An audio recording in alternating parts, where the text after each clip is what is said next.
नमस्कार विद्यार्थी मित्रांनो, पार्थ कॉम्पिटिटिव्ह फोरमच्या फ्री ऑनलाईन लर्निंग एज्युकेशन मध्ये मी तुमचं या ठिकाणी सहर्ष स्वागत आहे। मी श्रीकांत आडे। बघा, अतिशय महत्वाची सूचना आयोगाने तुमच्यासाठी टाकलेली आहे। बघा की येणाऱ्या एमपीएससी तर्फे 2025 च्या परीक्षाचे संभाव्य वेळापत्रक जाहीर झालेले आहे। बरोबर, बघा 2025 म्हणजे 2025 ला कंबाईन पूर्व कधी आहे, ग्रुप बी कधी आहे, ग्रुप सी कधी आहे आणि या संदर्भातचा बघा यूपीएससीच्या धर्तीवर महाराष्ट्र शासनाच्या एमपीएससीच्या आयोगाने सुद्धा ह्या गोष्टी केलेल्या आहे। अतिशय खुशखबर आहे, म्हणजे मुलांना अतिशय पुढचं नियोजन करायचं आहे। बघा, तुम्हाला मी कायम सांगितलेलं आहे, जर विद्यार्थ्यांना स्पर्धा परीक्षा करायचा असेल तर विषय बनवणं गरजेचं आहे। विषय बनवल्यानंतर आपण एक्झामचा विचार केला पाहिजे, परंतु पोरं काय करतात, डायरेक्ट फॉर्म भरतात आणि नंतर तयारी करायला क्लासमध्ये येतात। तर माझं म्हणणं एक आहे, तुम्ही काही करा, जिथं बसाल तिथं असा, परंतु आपल्याला बेसिक पासून सगळ्या गोष्टी जर करायचं असेल तर आतापासून आपल्याला तयारी करायची आहे। बघा, जे मुलं काटावर आहेत, बघा आता काही लोकांची एक्झाम बघा, 100 वेळापत्रक आपल्याला बघून घ्यायचं। बघा, महाराष्ट्र नागरी, बघा महत्वाच्या परीक्षा आहे आणि या संदर्भातच्या महाराष्ट्र नागरी सेवा राजपत्रित पूर्व परीक्षा 1 डिसेंबर, म्हणजे ही राज्यसेवा जी आपली नियोजित आहे, राज्यसेवा जी आता 1 तारखेला होत आहे। तुम्हाला माहित आहे 1 तारखेला राज्यसेवा, 1 डिसेंबर रविवारला 24 ची आहे एक्झाम। त्यानंतर डिसेंबर महिना संपला, बरोबर आहे। त्यानंतर आपली ग्रुप बी, बघा ग्रुप बी एक्झाम जी आहे आपली कंबाईन, याला म्हणतात ग्रुप बी मध्ये 3 पोस्ट आहे बरोबर, पीएसआय, ईएसटीआय आणि एएसओ या प्रकारच्या 3 पोस्ट आहे आणि याला आपण ग्रुप बी आणि ग्रुप सी एकत्र नसताना आता ते विभागलेली आहे। ती तुमच्यासाठी अतिशय आनंदाची गोष्ट आहे, कारण विद्यार्थ्याला 2 पेपर द्यायला चान्स भेटते। म्हणजे ग्रुप मधून जर गेला तो तर ग्रुप सी मध्ये त्याचा चान्सेस आहे। आता बघा, महाराष्ट्र घटक सेवा संयुक्त पूर्व परीक्षा म्हणजेच आपलं ग्रुप सी, लक्षात घ्या रे, ग्रुप सी। आता काही लोकांजवळ टायपिंग नाही आहे, काही लोकांजवळ 30 आहे, काही लोकांजवळ 40 आहे। आता यामध्ये ग्रुप सी मध्ये टॅक्स असिस्टंट आहे, एमपीएससी क्लर्क आहे महत्वाचं, आणि या ठिकाणी टायपिंग शिवाय पर्याय नाही आहे। परंतु काही लोकांजवळ टायपिंग असून सुद्धा ते नापास होतात, कारण अभ्यास लागेल ना। टायपिंग जरी तुम्ही काढलं सर्टिफिकेट, तरी तुम्हाला जर अभ्यास नसेल तर त्याला काहीही उपयोग नाही। ते पुंगळी करून तुम्हाला टायपिंगचं सर्टिफिकेट ठेवावं लागेल, बरोबर आहे। त्यानंतर बघा, राज्यसेवा मुख्य परीक्षा, जे लोक प्रिलिम पास होणार आहे तर त्या लोकांना मुख्य परीक्षा 26 ते 28 एप्रिल 2025 दरम्यान आहे। मुख्य परीक्षा 26, 27, 28 3 दिवस पेपर असतो आपला, 26, 27, 28। बघा 3 दिवस आपला राज्यसेवा मुख्य, बघा जे मुलं राज्यसेवा प्रिलिम पास होणार आहे त्यांच्याकरिता मुख्य परीक्षा 26 ते 28 एप्रिल 2025।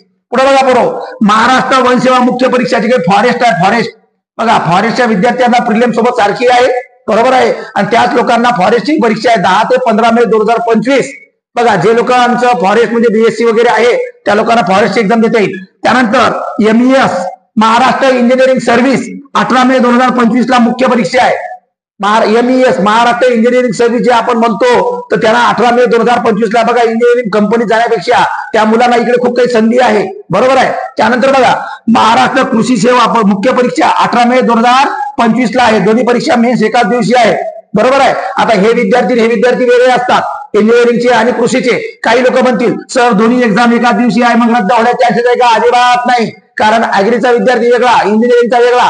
जो ऍग्रीला आहे तो इंजिनिअरिंगला नाही, जो इंजिनिअरिंगला आहे तो ऍग्रीला नाही आहे। पुढे बघा, महाराष्ट्र गटब राजपत्रित सेवा संयुक्त मुख्य परीक्षा, बघा गटब लक्षात घ्या, जी आपली गटब परीक्षा, आपण गटब जी काही ग्रुप बी ची परीक्षा दिली आहे 5 जानेवारीला, ते 1 जून 2025 ला आपली मुख्य परीक्षा आहे, बरोबर आहे। 1 जून 2025 ला, म्हणजे बराचसा अवधी तुम्हाला मिळणार आहे। त्यानंतर घटक सेवा संयुक्त मुख्य परीक्षा 29 जून 2025। बघा, आपली एक्झाम झाली जानेवारी महिन्यात ग्रुप बी, जानेवारी, फेब्रुवारी, बघा मार्च, एप्रिल, मे, म्हणजे साधारणतः मुलं 5 महिने तुम्हाला कंबाईन साठी मिळतात। लक्षात घ्या, 5 महिन्याचा टायमिंग, 5 महिने म्हणजे मेन्स आरामात इथं तुमचा क्लिअर होऊ शकते।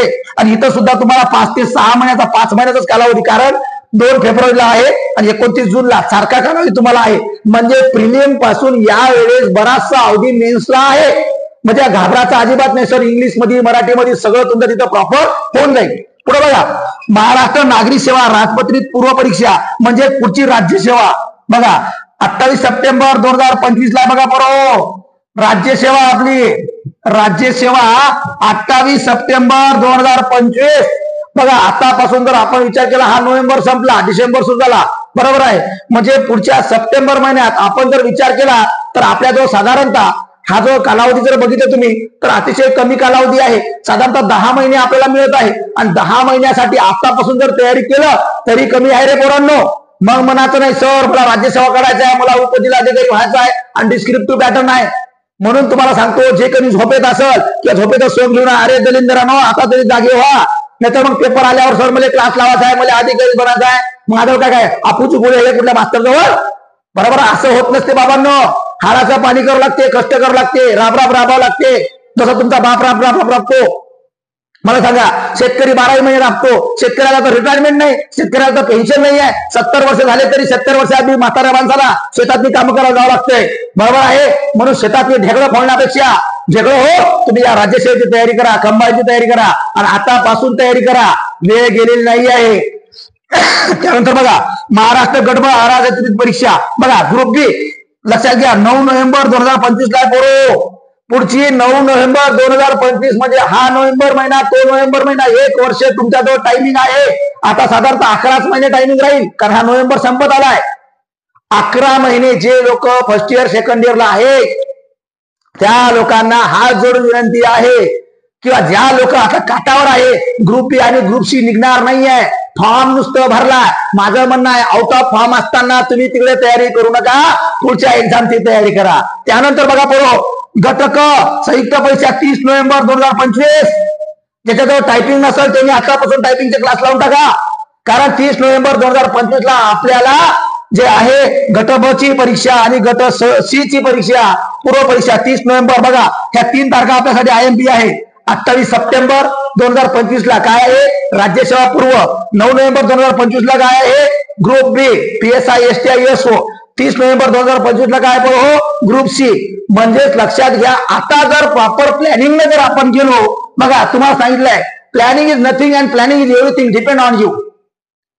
बघा काही लोक चलो कुछ तुफानी करते, अबे काय काय काय काय जत्रेत जायचं आहे का, अबे परीक्षा आहे. आणि मला सांगा बापा जन्माची पुण्याई नाही तर आपल्या कर्माची पुण्याई म्हणजे स्पर्धा परीक्षेत यश मिळवणं आहे.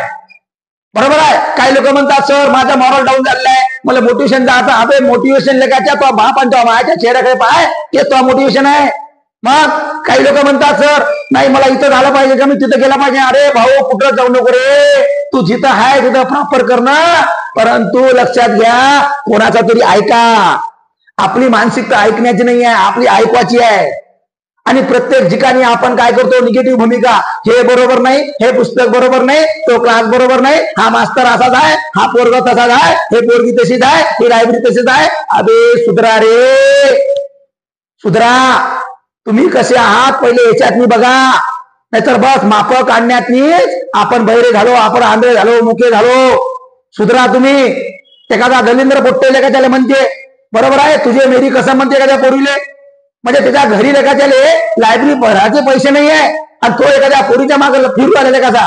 म्हणजे या दलिंदर लोकांनी जर पुढच्या परीक्षेचा जर विचार करतो म्हणलं तर हे पास होईल का, होणार नाही. परीक्षावर परीक्षा परीक्षावर परीक्षा देसाल परंतु एकही विद्यार्थ्याच्या ती पास होणार नाही आहे. लक्षात घ्या टार्गेट परीक्षाचा टार्गेट करायचा आहे, टार्गेट लक्षात घ्या. पहिले सब्जेक्ट, पहिले काय करायचं target subject and then approach building and then exam. पहिले सब्जेक्ट बनवा नंतर एक्झामवर टार्गेट करा. आणि मी तुम्हाला कायम सांगतो कमीत कमी हे सगळे विषय वाचायला 12 महिने लागते कमीत कमी. म्हणून आजपासून बेसिक पासून सगळं तयारी हे MPSC तर्फे 2025 चा परीक्षाचा संभाव्य वेळापत्रक आहे. संभाव्य म्हणजे कन्फर्म नाही आहे. आता काही लोक विचार करतील अबे संभाव्य आहे ना बेटे, हे पंक्चर करणारे लोकांपासून सावधान. काही लोक काटा पिन, काही लोक सेफ्टी पिन घेऊनच बसले बरं, म्हणजे आपण बी पुढे जायचं नाही दुसऱ्याला बी पुढे जाऊ द्यायचं नाही. ही भूमिका असणाऱ्या लोकांपासून सावधान. बघा बरोबर हो, हात जोडून नम्र विनंती आहे माझी तुम्हाला. बघा हा व्हिडिओ जे काही 12वी पास झालेले विद्यार्थी आहे, फर्स्ट इयर आहे, सेकंड इयर आहे किंवा जे लोक यावेळेस ग्रुप बी ग्रुप सी मध्ये काटावर नापास होणार आहे त्या सर्वांना सांगतो ज्या दिवशी प्रिलिम होईल आणि तुमचा रिझल्ट 3 दिवसात कळतो तुम्हाला की माझा स्कोर कितीत आहे. आणि त्यानंतर असा विचार नाही करायचा कट ऑफ खाली येईल का, कट ऑफ खाली येईल का, अजिबात येणार नाही. कारण स्पर्धेमध्ये अतिशय जबरदस्त प्राबल्य वाढलेलं आहे आणि त्यामुळे विद्यार्थ्याची फिनिश प्रमाणे लोक झपाट्याने अभ्यासाला लागलेले आहे. कारण नवीन पिढी ही अतिशय अलर्ट आहे, बरोबर आहे, आणि अभ्यास करणारा विद्यार्थ्याचा क्राऊड हा अतिशय जबरदस्त वाढलेला आहे. त्यामुळे तुम्हाला तिथूनच कंबाईन प्रिलिम जर नापास झाला तिथूनच दुसऱ्या दिवसापासूनच तुफान भरून लागायचा. नाही तर बघ आता कुठलीच एक्झाम नाही आहे, झेडपी करतो, पोलीस भरती करतो, तलाठी मारतो, नाही तर पलाटीच उपटतो. लक्षात घ्या, असं होणार नाही मित्रांनो.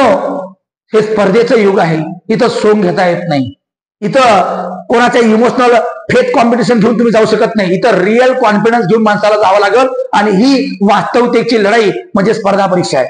म्हणून त्या स्पर्धा परीक्षेचा संपूर्ण टाइम टेबल मी तुम्हाला सांगितलेलं आहे.